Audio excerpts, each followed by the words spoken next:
Olá a todos, meu nome é Nereide Santa Rosa, sou a CEO da Underline Publishing, uma editora norte-americana voltada para escritores brasileiros que publicam, moram, escrevem, produzem literatura ao redor do mundo. E nós, como editora norte-americana, publicamos esses escritos, esses livros, tanto em português como em inglês e bilíngues. E hoje nós estamos com 3 feras. Nós vamos conversar sobre o nosso programa Histórias Cativantes. Por quê? Porque eles são escritores ficcionais para o público infanto-juvenil, mas também especificamente para o público adulto. Então, nós vamos conversar sobre os segredos dessas histórias cativantes. E o primeiro que eu vou chamar é o Sandro Vita, diretamente de Londres. Olá, Sandro. Tudo bom, Nereide? Tudo tranquilo por aí? Tudo jóia, Sandro. Muito obrigado pela presença. Sandro é carioca da gema e ele tem especificamente no seu estilo de escrita que ele utiliza os acontecimentos diários para contar histórias que contribuem para uma transformação positiva na vida das pessoas. Suas histórias trabalham a temática sociocultural e abordam questões como a discriminação da mulher, a depressão na vida moderna e as causas e efeitos das diferentes formas de migração. Sandro Vita foi considerado o melhor escritor brasileiro na Europa pelo Best of Brazil European Awards em 2020, evento realizado pela High Profile Club Magazine. Ele participa como coordenador geral, atualmente, do Conselho de Cidadania do Reino Unido e publicou um dos seus projetos mais importantes, foi o projeto Livro de Cidadania, que deu origem ao livro infantil As Aventuras de Alice, João e Guaraná. Tem mais de 50 participações em livros publicados, atuando como ghostwriting para autores iniciantes e veteranos no Brasil, Portugal e Angola. Tem uma atuação imensa, uma produção intensa e com a nossa Underline Publishing, ele publicou 2 livros, um em português, Porta do Sol, e em inglês, Sandor, que nós vamos conversar aqui. Muito obrigado pela presença, Sandro. Eu que agradeço. Breve teremos mais títulos pela Underline também. Tem novidade chegando para o final do ano, mas deixa quieto. Oba, muito bom. Agora eu chamo a Regina Drummond. Olá, Regina. Oi, Nereide, oi, Sandro, oi, Renato, oi, pessoal, tudo bem? Regina é nossa querida autora, que mora na Alemanha. Ela é mineira e vem de uma conhecida família de escritores. Autora de mais de 150 livros, principalmente para crianças e jovens, e sempre trabalhou com literatura. Formada em língua e literatura francesas, nunca parou de estudar e atualmente é pós-graduanda em literatura infantil juvenil na Universidade Cândido Mendes, no Rio de Janeiro. Além de tradutora de francês, inglês e alemão, é palestrante internacional e contadora de histórias. Sua obra já foi traduzida para outros idiomas, recebeu prêmios em destaques como o Altamente Recomendável e o Acervo Básico, ambos da Fundação Nacional do Livro Infanto Juvenil, como autora. Também recebeu um prêmio Jabuti como editora e uma indicação como autora. E, atualmente, agora, há pouco tempo, teve a honra de receber o selo Distinção da Cátedra Unesco Rio PUC pela sua obra. Parabéns, Regina. Obrigada, Nereide. E nós aqui publicamos um livro em inglês, de Regina, These Dolls Don't Break, isso, e em breve Mention e outros mais também, né, Regina? Exato, delícia. Muito bom. Agora eu vou apresentar nosso querido Renato Azevedo. Tudo bem, Nereide? Grande prazer, grande satisfação estar aqui de novo. Obrigada, Renato. Renato é engenheiro, escritor e jornalista, fã de ficção científica e fantasia. Começou a escrever em 1997 e não parou mais. Não teve jeito. Não teve. É autor dos livros de Roswell, A Varginha e Filhas das Estrelas. Assinou artigos sobre ciência e cultura pop em muitas publicações e participou de antologias de variados temas. Em sua obra, inclui diversos e-books e explorou gêneros como steampunk, cyberpunk, dieselpunk, terror, realidades paralelas e outros. Escreve em blogs e pela Underline Publishing publicou um livro Céu de Guerra em português. Um livro muito intenso, muito interessante. E nós vamos iniciar esse bate-papo, que eu vou colocar aqui para vocês na mesa uma proposta. Eu queria que vocês me contassem primeiro um pouquinho de cada história pessoal, um pouquinho por que vocês se tornaram escritores, por que essa dedicação à literatura, de ficção principalmente, tá? Para a gente iniciar essa conversa. Quem quer iniciar? Primeiras damas, sempre. Primeiras damas. Regina não tem jeito. Não tem jeito, nas Então, gente, como eu disse, né, aliás, que foi o Nereide, eu nasci numa família já bastante literária. Né? O meu pai é primo do Carlos Drummond de Andrade, mas tem vários outros autores na família. E, principalmente, é um povo que gosta de ler. Então, desde criança, que é comum na minha vida viver no meio dos livros e das ideias. E uma coisa importantíssima que hoje se fala muito é esse interesse pelo que a criança está lendo. O que você está lendo? Você já leu o livro tal? O que você achou do personagem tal? Não, compromisso de escola, que é uma outra história, mas aquela coisa de uma conversa na mesa, aquela conversa na família. E isso aconteceu comigo. E ainda por sorte, o lado da minha mãe também, as irmãs dela são professoras. Então, livro é o assunto normal da família. Né?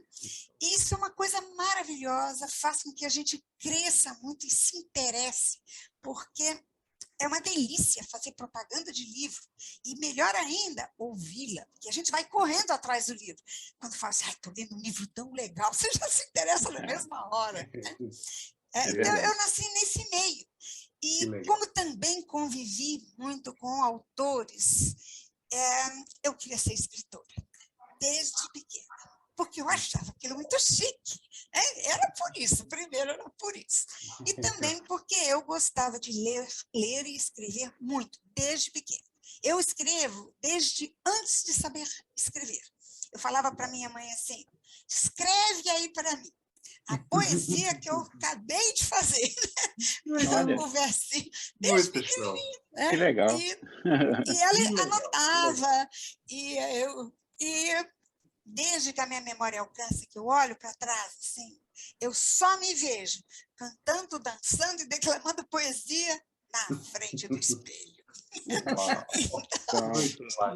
treinava para as visitas. As visitas tinham que aguentar sempre uma poesia. E depois que eu comecei a escrever, coitados das visitas, porque elas aí ouviam as minhas poesias. Mas todo mundo aplaudia, que é uma coisa importante. Né? Você não vai julgar a poesia, você vai curtir o momento. Então, todo mundo aplaudia, me estimulava. Então, eu sempre quis ser escritora. E olhem só, eu sempre falo que eu sou uma pessoa de muita sorte na vida. Eu me casei muito cedo. Tinha 19 anos quando casei com um cara que era sobrinho de editores. Nossa. Quer dizer, que combinação perfeita. Na água, né? Foi ele que publicou o meu primeiro livro. Na verdade, o meu primeiro marido trabalhava mais na parte de distribuição. Ele, quando era jovem, trabalhou na editora, depois ele ficou com a distribuidora dessa editora. Então, já não existe mais. Mas ele aprendeu também a fazer tudo ali. E foi ele que fez o meu primeiro livro. Aí eu fui divulgar esse livro na televisão. Eu falei, eu conto histórias. Aí me convidaram para contar história e aí eu fiquei. Contando história toda semana. E motivou o meu livro mais famoso até hoje, que é O Passarinho Rafa. E Passarinho Rafa, quero...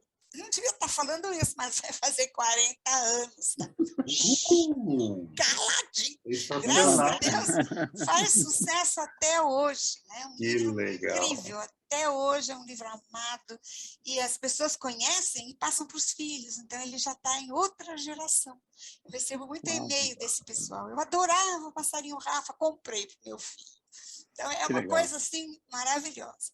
No começo, não tem escritor que consiga viver disso, né? A gente tem sempre o que eu chamo de profissão para ganhar dinheiro e o livro está curtinho. E comigo era a mesma coisa. Só que, olha a sorte. Já contei que eu casei com um cara que trabalhava com livro, né? Então, eu continuei mais em casa do que nunca. Por isso que eu já fui tudo de livro. Eu já fui editora, foi quando eu ganhei um prêmio Jabuti. Eu já fui dona de livraria, já trabalhei com divulgação. Tudo. Eu conheço tudo de livro. Porque eu não fiz nunca outra coisa na minha vida.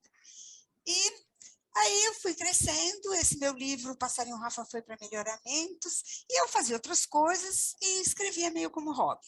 Mas a partir do momento que eu comecei a crescer e tal, aí eu comecei a fazer outras coisas também. Fazer traduções, e palestra, e organizar feiras, fazer curadoria e tal. Hoje eu sou essencialmente escritora. Eu dou uma palestra, uma coisa, mas não é como antes, que era uma coisa bem mais intensa na minha vida. Então, eu participo de feiras, bienais, conto história, mas o que eu faço mesmo é escrever. Desesperadamente, dia e noite, porque eu sonho com o que eu estou fazendo. Aí eu acordo de noite, fujo da cama para escrever. Calma. A gente já vai saber um pouco do seu processo. Agora a gente... Já era só isso que eu ia contar por enquanto. Mas assim, só para dizer que é a única coisa que eu faço na minha vida hoje. Ler, escrever, vou contar algumas histórias aí e muita pesquisa. E é isso a minha vida. Maravilha, sorte nossa, né? Obrigada. Sensacional. Sandro, o que você conta aí? Olha, eu comecei a escrever por influência, sabe? Aquela coisa assim. Eu nunca achei que eu escrevia bem. Até hoje eu não acho que eu escrevo bem. Os meus editores que o digam, né? Mas sempre teve aquele pessoal, sabe aquela coisa quando você escreve um e-mail para o chefe, você está na empresa, né? E você escreve um e-mail para o chefe, e aí o pessoal fala assim, tem que escrever um e-mail para o diretor. Escreve você, porque você que sabe escrever. Tem que fazer uma carta para fulano, porque ele precisa de um apoio moral e tal. Sandro, cadê o Sandro? Chama o Sandro, que é ele que vai escrever.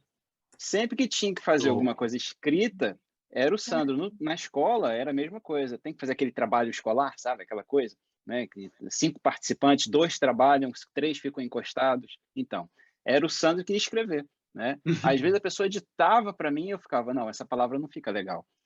Você está usando essa frase assim. Eu nem gostava de português, né? Achava o português chato. Eu gostava de matemática. Meu forte sempre foi matemática. Eu quase fiquei reprovado uma vez em leitura. Olha isso, em leitura. Nossa. Tinha aula de leitura no meu tempo. Prova de leitura. E aí, com o tempo, né, eu comecei a desenvolver um gosto, porque eu sempre gostei de ler. Essa é uma verdade. Eu sempre gostei muito de história, né? Ler coisas sobre os romanos, sobre, né, essa parte da invasão deles e tal, essa tática de guerra. Eu sempre gostei muito. Então, acabava lendo bastante e tinha essa coisa que o pessoal me colocava para escrever.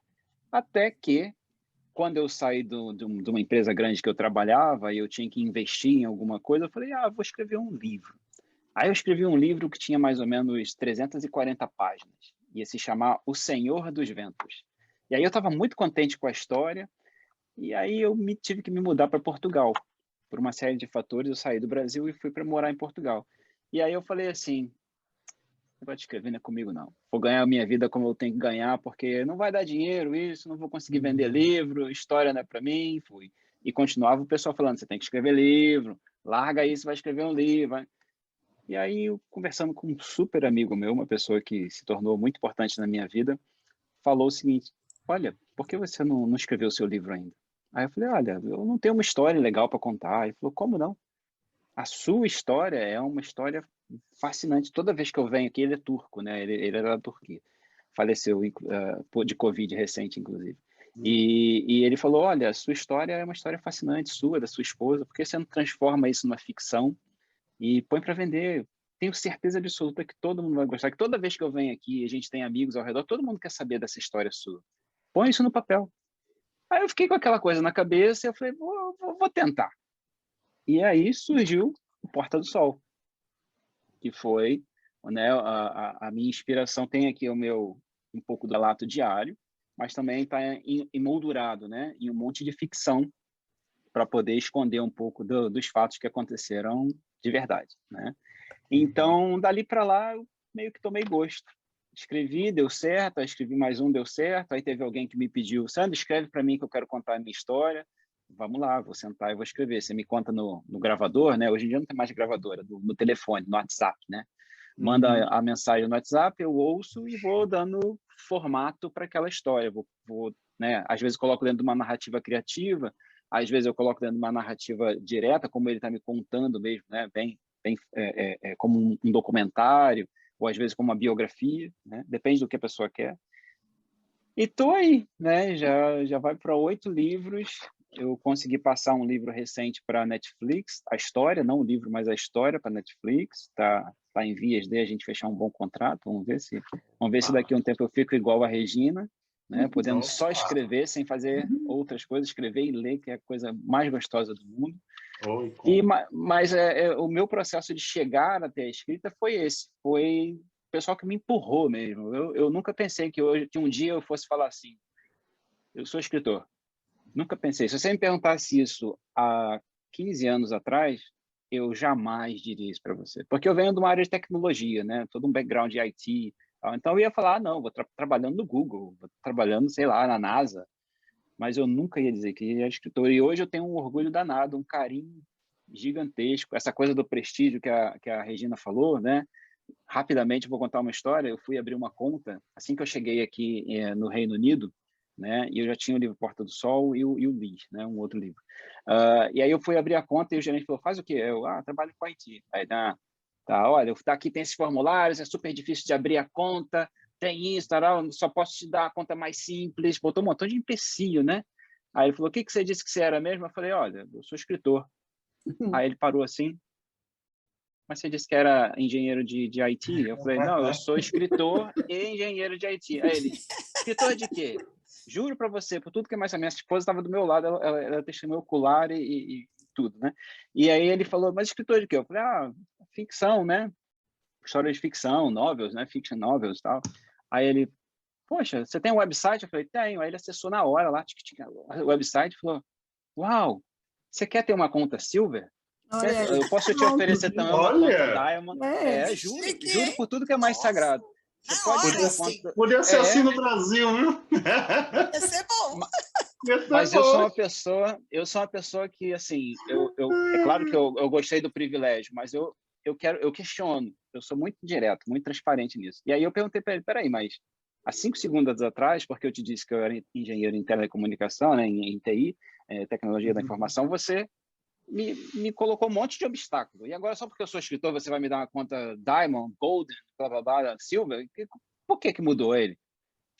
Ele falou uma coisa tipo, escritores depois do professor, é a coisa mais importante que a gente tem no mundo.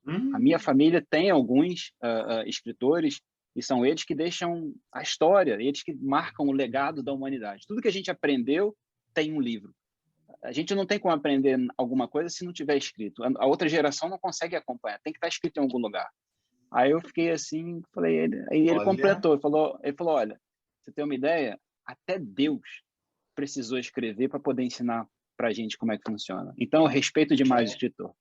Aí eu falei, poxa vida. Dali para cá... Vamos em frente com o nosso... Até ele veio aqui. Uau. Mas é mesmo, a gente tem muito prestígio mesmo, as pessoas reconhecem e se admiram, tem muitas pessoas que têm assim, uma veneração, e algumas pessoas têm um pouco de receio até de estabelecer um contato maior, que uma bobagem, porque a gente tem que mais levar, conversar, acessar, ter né? Fazer esse Essa contato. convivência, estar dentro da Hum. comunidade, levar a nossa palavra, não tem muito Eu, segredo, né? eu falo Não. que se a pessoa não for legal comigo, eu coloco ela numa história e mato. Matar, matar é muito rápido. Agora eu vou chamar Fazer o passar. Renato, porque o Renato vem com as histórias dele lá. Vamos ver, Renato, É, agora conta um pouco dessas suas histórias fantásticas.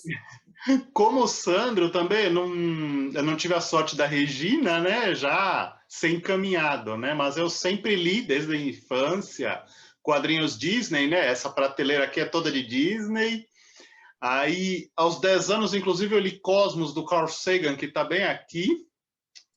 E também vou citar o Carl Sagan, que ele falou que os livros são a forma dos seres humanos fazerem magia, porque a gente pode ler hoje o que pensavam tá pessoas, vendo? né, que viveram há muito, muito tempo. Então, aí foi meio que por acaso, né? Comecei a ler, sempre gostei de ficção científica. Tá aqui uma Enterprise também, né? É. Então, acabei me levando por esse lado, né? Sempre fui fã. E foi assim. Aí comecei a escrever, comecei a publicar, primeiro para uma editora virtual, que era a Hotbook. Depois comecei a publicar contos na revista Sci-Fi News, saudosa revista Sci-Fi News, que É. foi assim um porto seguro para os nerds no começo do século XXI. Acredita, gente, não tinha essa facilidade de internet, redes sociais de hoje, né? A gente se encontrava, se falava através da revista, escrevia carta, e-mail para a revista, quando muito, né? E por aí vai. Aí foi, como eu sempre gostei de vários gêneros, comecei a escrever principalmente ficção científica, mas eu fui me aventurando em vários e vários outros, né? Aí foram alienígenas, ficção científica, cyberpunk, né? Depois de Matrix, muita gente começou a escrever É. cyberpunk, né? A parte cinematográfica tem uma grande influência também, né? O pessoal da literatura Uhum. fantástica. Me aventurei com vampiros também, quando eu passei a frequentar um grupo chamado Tinta Rubra, que era um pessoal... Acho que a Regina conhece, não conhece Tinta Rubra? Já É ouvi da falar assim. Regina, acho que é... Então, organizado pelo Adriano Siqueira, que é um grande divulgador aqui no Brasil, É um né? amigão meu, a gente tem até um livro Grande amigão. juntos. É? Amor Muito, muito Vampiro. show. O Amor Vampiro é Uhum. sensacional, tá vendo? Marcou Então, época também. o Adriano escreveu conto nele e eu também. Sim, sim. E foi assim, acabei me envolvendo com vários gêneros, né? Histórias alternativas, aí começou, né, a história de Céu de Guerra. Nos anos 80, por exemplo, eu gostava muito de aviação, então saíam esses livrinhos em banca de jornal, acreditem, né? Banca de Uau. jornal a gente comprava, e aí começou a sair o germezinho que resultou em Céu de Guerra, que foi publicado pelo Underline, né? E é muito fascinante, é muito divertido. Eu lembro uma história muito bacana. Logo depois de eu publicar meu primeiro livro, de Rosa Varginha, aconteceu a JediCon, que é um evento do pessoal de Guerra nas Estrelas, Star Wars, aqui em São Paulo. E outros autores foram lá, foi muito bacana. Isso foi em 2008. Em 2009, acho que só tinha eu de autor, nem com stand, nem nada. Então, cadê os escritores? Cadê os escritores? Em 2010, eu soube que uma outra JediCon lá no Rio Grande do Sul havia organizado uma mesa de autores, né?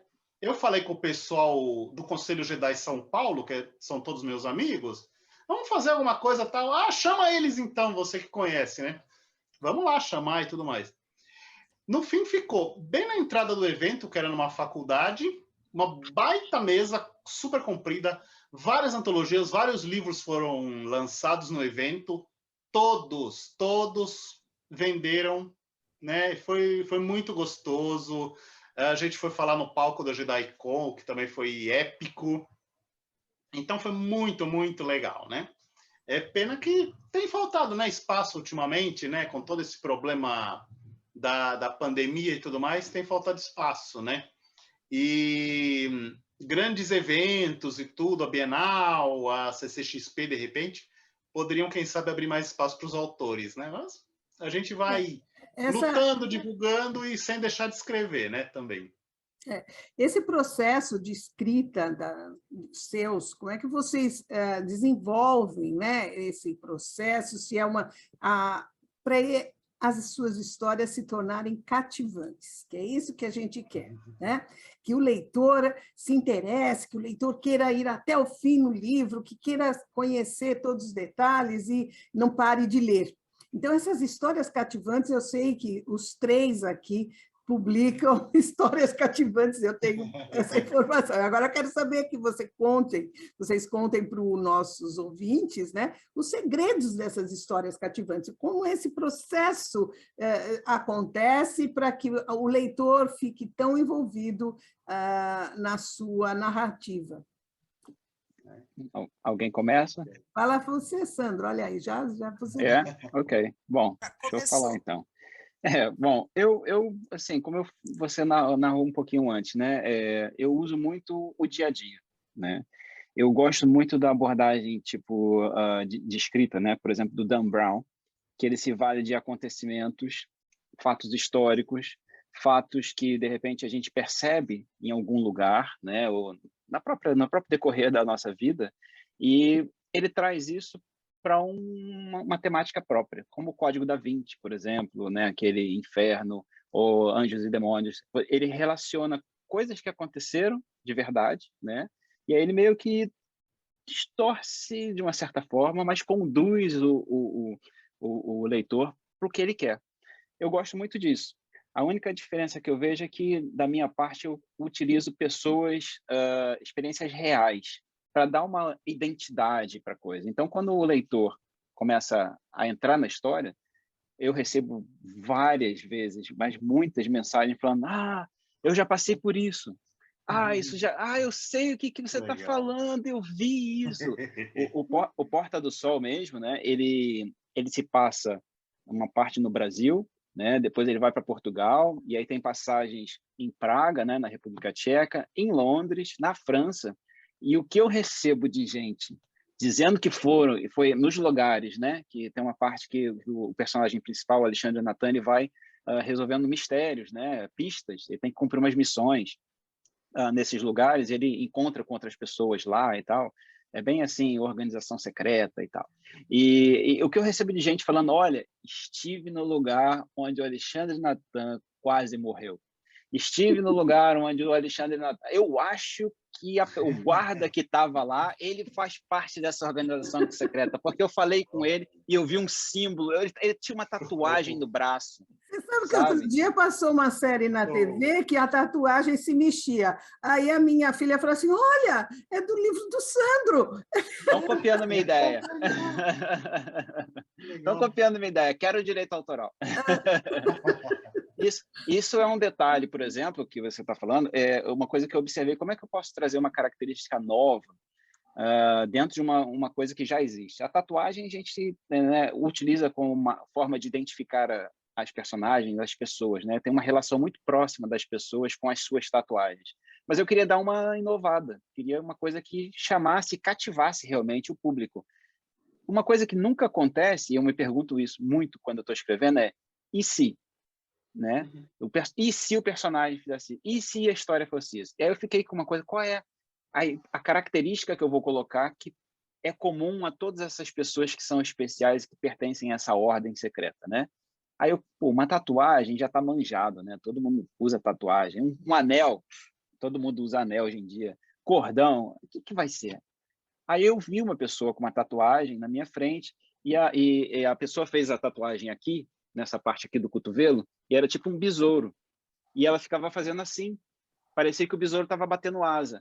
Aí eu fiquei com aquilo na cabeça e falei: E aí veio a ideia de criar uma tatuagem que a tatuagem nessas personagens, ela não se move, mas quem tem o dom, a pessoa que tem aquele que é o The One, né, que é o escolhido, vamos chamar assim, consegue ver a tatuagem se mexendo.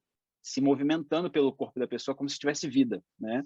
Que é, na verdade, a manifestação do bem ou do mal daquela pessoa através da tatuagem. Então, isso é o meu processo criativo. Eu observo algumas coisas, eu vou muito para café, vou muito para biblioteca, vou para esses lugares públicos, que eu fico literalmente com o meu laptop lá e fico assim, só olhando as pessoas. Aí eu vejo uma velhinha passando, ela vai no caixa, ela toda, por gentileza, o jeito de falar eu já começo. Uma velhinha com jeito de falar torto. E depois isso com certeza vai fazer parte de um personagem, entendeu? Porque no meu conceito, na minha forma de ver, quando o leitor vê isso, com certeza absoluta, ele vai falar assim, eu conheço uma velhinha que é assim, entendeu? Isso eu acho, esse processo de identificação, né, esse processo de identificação com a personagem e com o ambiente onde ocorre a trama, né, isso cativa realmente o público a não só querer virar para a próxima página para saber o que acontece, mas para querer mais. Ele fala assim, pô, quando é que é o próximo livro, hein? O que vai acontecer depois? Verdade, verdade. Né, é por aí. Meu processo é esse. Regina, você conta. Bom, eu concordo plenamente. Eu sempre digo, quando me fazem essa pergunta, eu respondo assim, é só abrir a janela. Olha para fora, tá tudo lá. É isso aí. Né? E por isso, isso é muito ligado, né, numa coisa que eu adoro, que é viajar. Eu viajo muito, quer dizer, tirando-se o parênteses da pandemia, claro, mas essas viagens fazem com que eu relaxe, então eu paro um pouco. Normalmente eu entrego o que eu tenho para entregar antes de viajar, e para viajar sossegada. Então, com a cabeça solta, eu só fico vendo a vida. E tomando nota, exatamente. E aí, né, e depois começam a vir os livros com as pessoas e aquilo que eu vi. Eu tomo muita nota e tenho o que eu chamo de banco de ideias. E quantas vezes eu falei, e agora? O que eu vou fazer com esse personagem? Aí eu fico brincando com o meu banco de ideias, fico lendo, fico dando risada das bobagens que eu escrevo ali, e a ideia vem. Para mim, tem um momento muito importante no livro, que é o começo. Então, o começo é quando você pega o leitor. Não adianta o seu livro ter um meio maravilhoso. Se você perder o seu leitor, já dançou. Então, o começo tem que ter um gancho que faça com que ele vire as páginas. E eu também acho que o meio dá para dar uma enroladinha, mas o fim tem que fechar. Porque quando você fecha legal, redondo, você põe o livro no coração do leitor. Aí fica aquele livro que a gente lê e não para de pensar nele. Eu nunca consigo ler um livro diretamente atrás do outro. Eu preciso de um tempinho para ficar pensando nas personagens, no livro. Eu também. Então, é o livro que ficou no seu coração. Aí depois ele pode saindo devagarinho e rapidinho a gente põe um outro lugar. Né? Às vezes pega um livro no meio da leitura também, né? E às vezes eu não aguento. Eu falo isso, mas é mentira. Eu sempre vários livros ao mesmo tempo. Mas eu não leio, eu leio um em cada língua. Eu raramente leio dois na mesma língua, ou pode ser um mais grosso, que vai demorar mais. Leio assim, livro de criança, infantil, no meio, é claro, um monte. Eles furam a fila. Mas eu gosto de ler em línguas diferentes. Aí eu sei direitinho, eu fecho o compartimento da minha cabeça. Agora, se for igual, eu misturo. Então, eu gosto de ler separado. Por isso, um de cada vez. Renato, conte um pouco do seu processo. Bem, o Sandro falou uma coisa que eu também gosto muito de utilizar, que é misturar fatos reais com ficção. Céu de Guerra, claro, tem muito disso, né? O protagonista, o Ricardo, teve um irmão que faleceu numa competição aérea que existia entre os anos 20 e 30, por exemplo, né? E eu coloquei o ano em que ele venceu essa competição pela indústria aeronáutica Dumont, que o Santos Dumont criou no Brasil, nessa realidade, num ano que essa competição não aconteceu em nossa realidade. Gosto de fazer esse tipo de truque, né? E uma chave para fazer o livro ficar interessante para a autora Não importa a temática, se é fantástica, se é, por exemplo, um multiverso, como no meu próprio multiverso da Lista, né, que eu já publiquei vários e-books, vários contos, né? Os personagens precisam ser humanos, né? Precisam errar, precisam ter os seus problemas, precisam ter suas frustrações, aprender com elas e evoluir ao longo da história para criar identificação com o leitor, né? Não adianta criar aquele personagem super mega poderoso que usa uma tecnologia fantástica, que é absolutamente invencível. Você vai fazer o que com esse personagem, né? É verdade.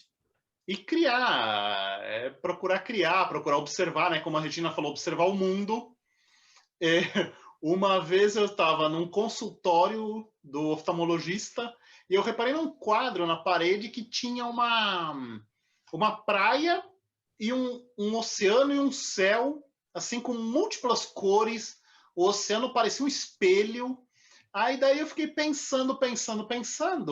Aí saiu um conto que eu publiquei no meu blog, o Escritor com R, que uma equipe de viajantes interdimensionais vai para esse planeta, que tem um céu perfeito, que tem um mar maravilhoso, só que ele orbita um buraco negro. Então, eles estão lá fazendo pesquisas, mas tem que ficar de olho, porque o planeta está caindo em direção ao buraco negro. E aí já tem referência ao filme Interestelar, já tem referência até mesmo ao episódio de Doctor Who. Então é legal também brincar com isso, as referências, né? Com certeza. Eu coloquei várias, em Céu de Guerra tem um guia de referências. Eu fiz Ele fez uma pesquisa fantástica dos aviões, da bomba, de tudo. Né? O que me cativou, uma das coisas que me cativou no Céu de Guerra foi exatamente a novidade de você trabalhar com o Santos Dumont vivo, né? E trazendo uma nova realidade ali, novas opções. É a mesma coisa que você falou, Sandro. E se? A Marvel lançou a série atualmente, né? O What If, é bem assim. Em Céu de Guerra, Santos Dumont não se suicidou. Ele desapareceu em algum ponto dos anos 30, mesmo porque ele era desafeto do Getúlio Vargas. Né? E bem antes disso, nos anos 20, que é o ponto de divergência, né? A história alternativa, esse subgênero da ficção científica, tem o ponto de divergência. Esse ponto de divergência Santos Dumont criou uma indústria aeronáutica no Brasil. Isso faz naturalmente a história divergir, né? Alguns aspectos, eu acredito que a história do livro esteja até 10 ou 20 anos à frente, em termos tecnológicos, né? Do que estava em 1944, na época, que é a época que o livro se passa, né? E dá toda a diferença, né? Aí vai divergindo. Eu estou já a mesma coisa que a Regina, né? Anotando as ideias. Eu estou anotando para uma sinopse, para uma sequência, né? Vamos ver o que vai sair. Olha, inspiração não falta. Do jeito que nós estamos vivendo hoje, inspiração não falta.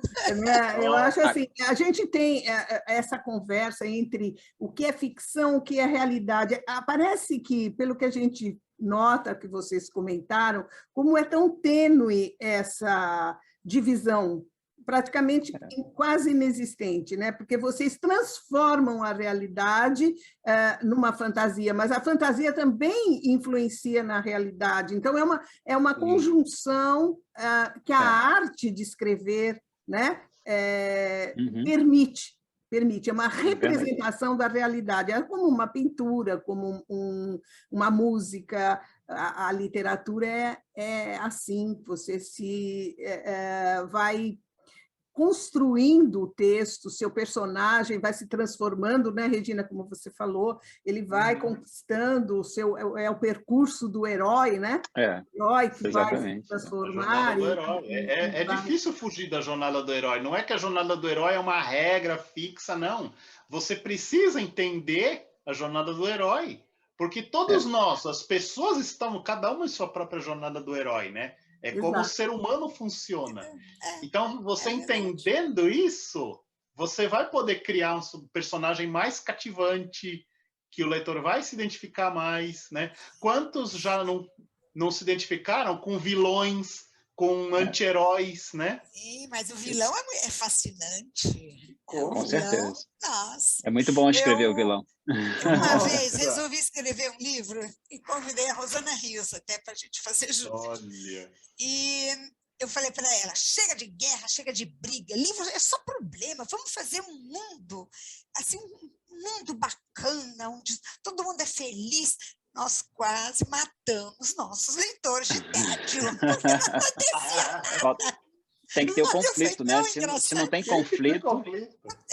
Mas foi muito interessante. Aí tivemos que colocar um conflito e é um livro que fala de tatuagem também. Que legal. Tatuagens de poder, ele chama. São dois mundos paralelos que depois se encontram. E é um livro que ficou muito legal, mas foi tão difícil escrever, a gente jogou tanta coisa fora, porque nós matamos leitores de tédio.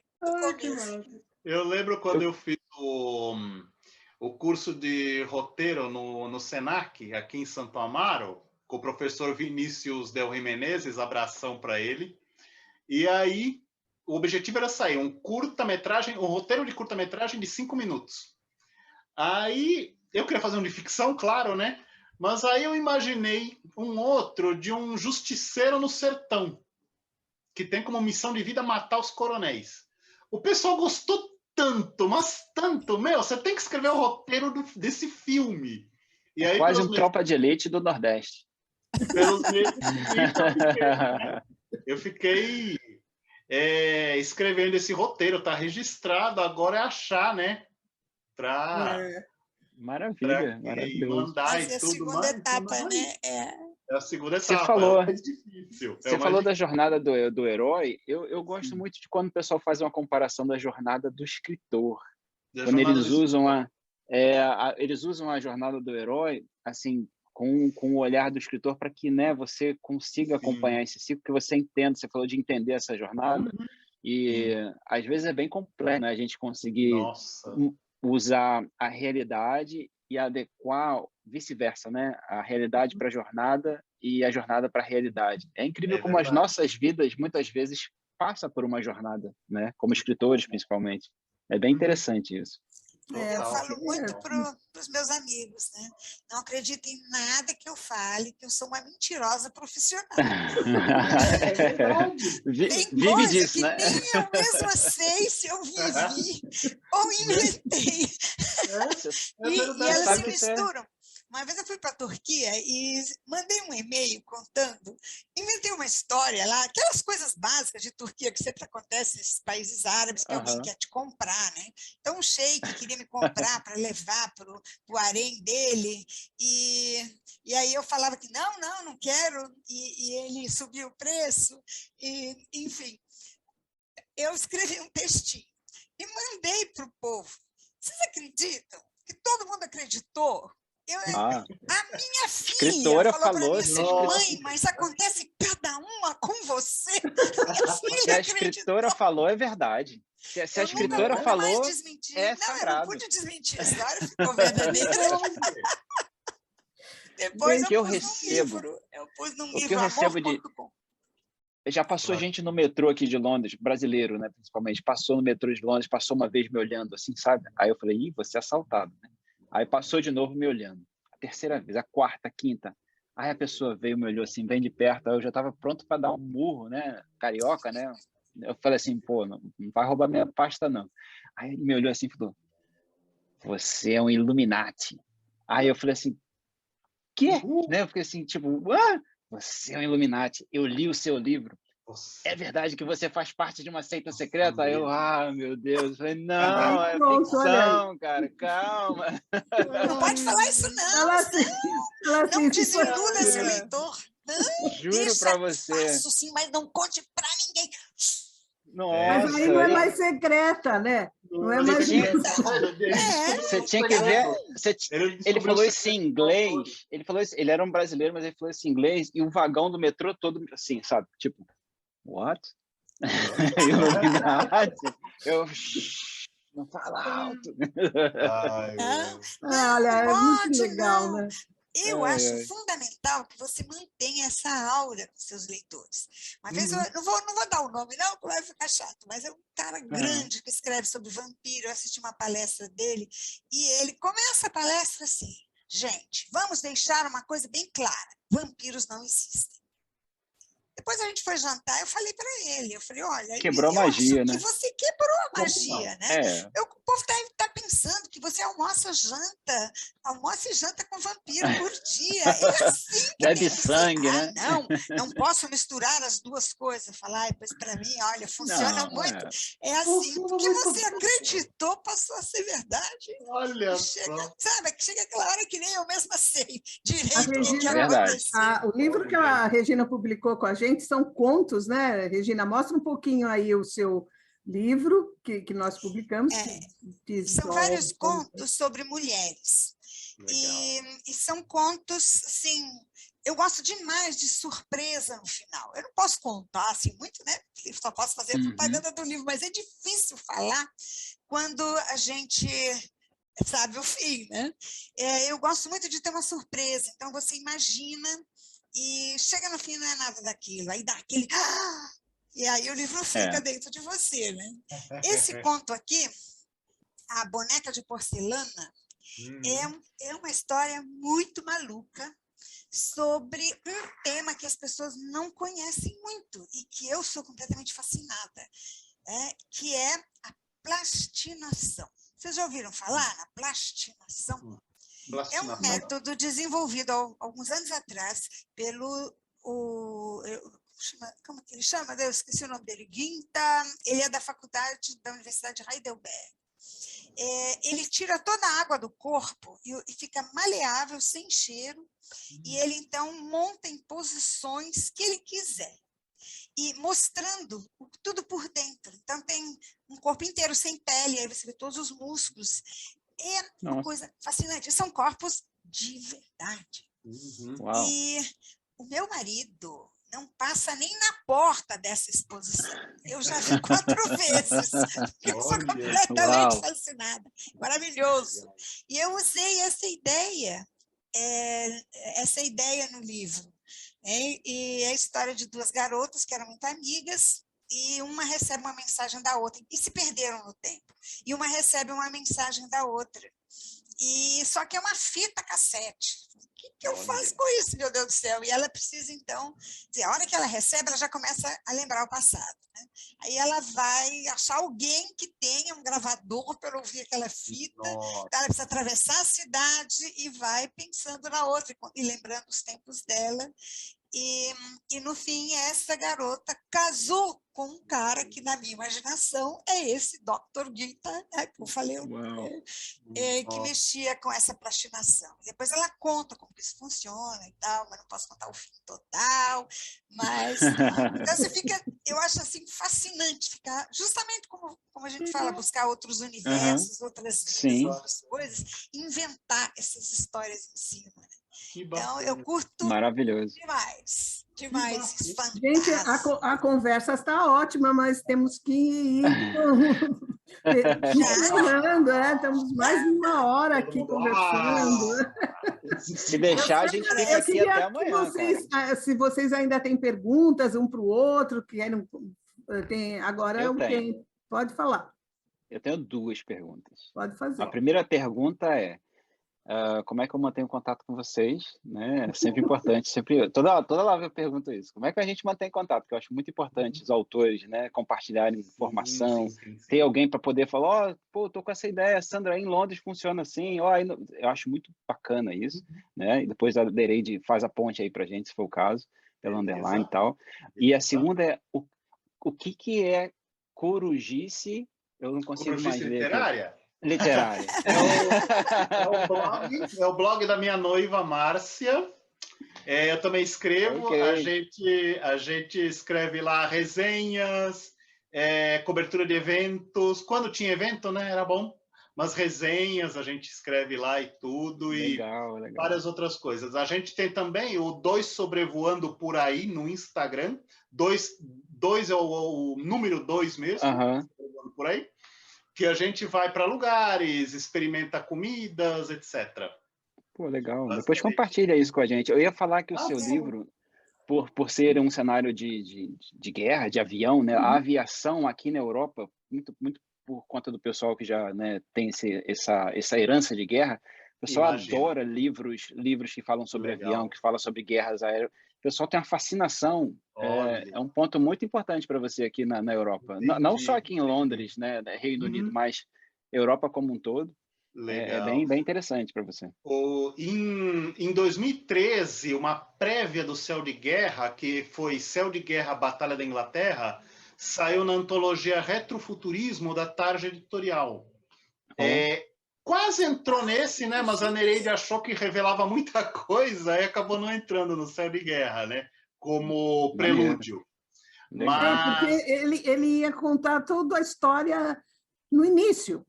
Não, aí não pode. Então não dava, né? Então, meio resumida. Mas nossa, o Céu de Guerra, eu adorei. Eu tô... Segue a... Porque a história se passa bem na Batalha da Inglaterra, em 1940, né? Quando o protagonista, o Ricardo, chega na Europa, no cenário europeu. Não sei, podemos conversar, de repente, em inglês, né? É bem legal.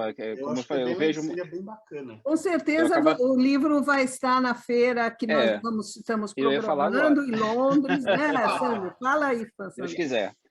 Bom, eu não vou tomar muito espaço, não. A gente está planejando, né? Fazer uma feira de 3 dias, sexta, sábado e domingo, em outubro, logo ali depois do primeiro turno da eleição, que vai votar para presidente no Brasil, né?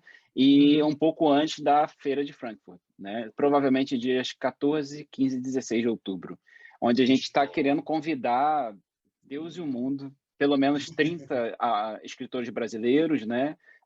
Com espaço para palestra, workshop, oficina, um dia não só mas mais focado para escritores que têm projetos infantis, trazendo esse pessoal que está aqui e até de outros países também que carregam o português como língua de herança, né? As escolas que nós temos aqui fora que trabalham com isso, envolver, claro, a Underline em tudo isso, a Nereide e vocês, para a gente é maravilhoso.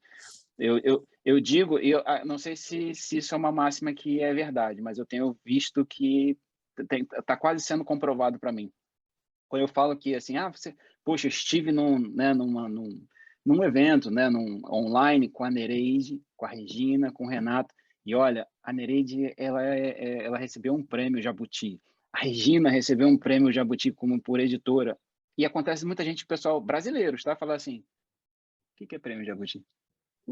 Aí eu fico com uma dor no coração, assim, sabe? Tipo, meu Deus, o quanto eu gostaria de ser só nomeado para poder... Eu nem queria ganhar, só queria ser nomeado, entendeu? E aí eu tô junto com duas, né, Renato? A gente tá aqui sentindo o glamour dessa maravilha. E quando a pessoa diz que não conhece, eu fico, meu Deus, né? Enfim...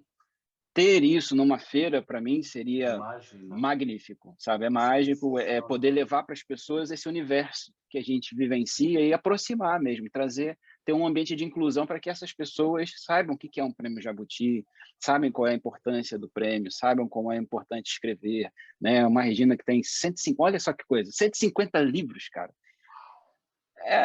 Não morre mais, né? Tá aí, vai ficar aí mais uns 50, uns 500 mil anos, né? Quero ser assim quando crescer. Pode ser fininho, pode ser uma página, mas você produziu, está lá, está publicado, é o seu legado, né? Vai ter 10 gerações no futuro. Como você falou do Carlos Drummond, né? Que a gente, né, herdou essa maravilha aí até hoje, e a gente com certeza vai estar falando de você, do Renato, com o legado dele também. Isso tem que chegar. Opa. Não, mas isso tem que chegar para as pessoas. Eu faço isso meio que minha missão de vida, sabe? Trazer a inclusão da literatura para o mundo. Essa é a missão também da Underline, né? Eu, como escritora que fui e sou, né? Hoje eu estou mais voltada para a questão editorial, mas ainda escrevo, claro, e quando dá oportunidade a gente não perde a chance de escrever, né?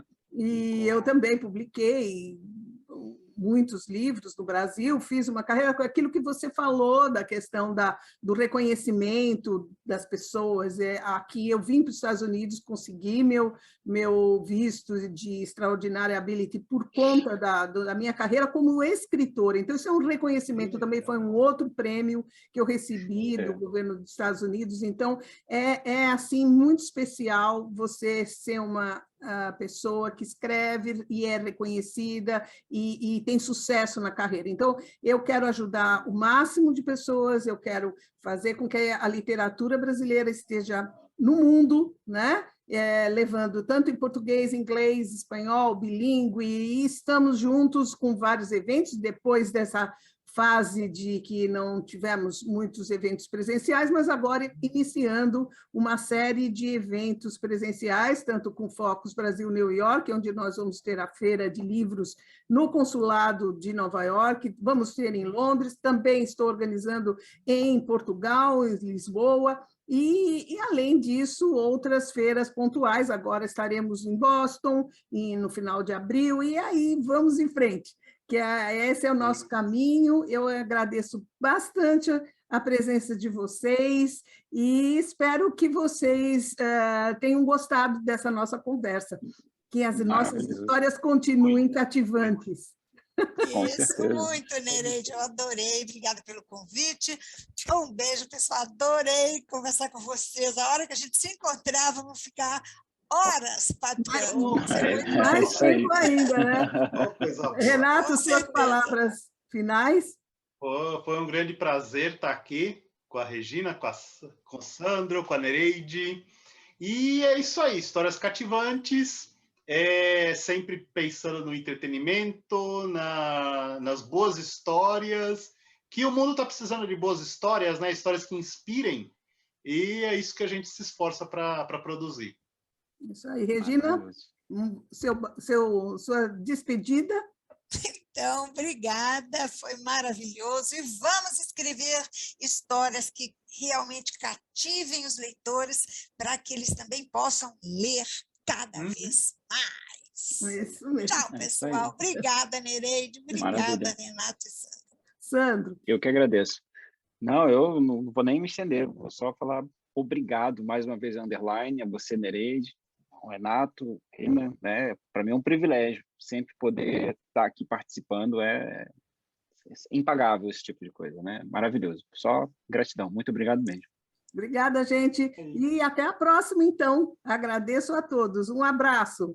Tchau, tchau. Beijo grande. Tchau, tchau. Tchau.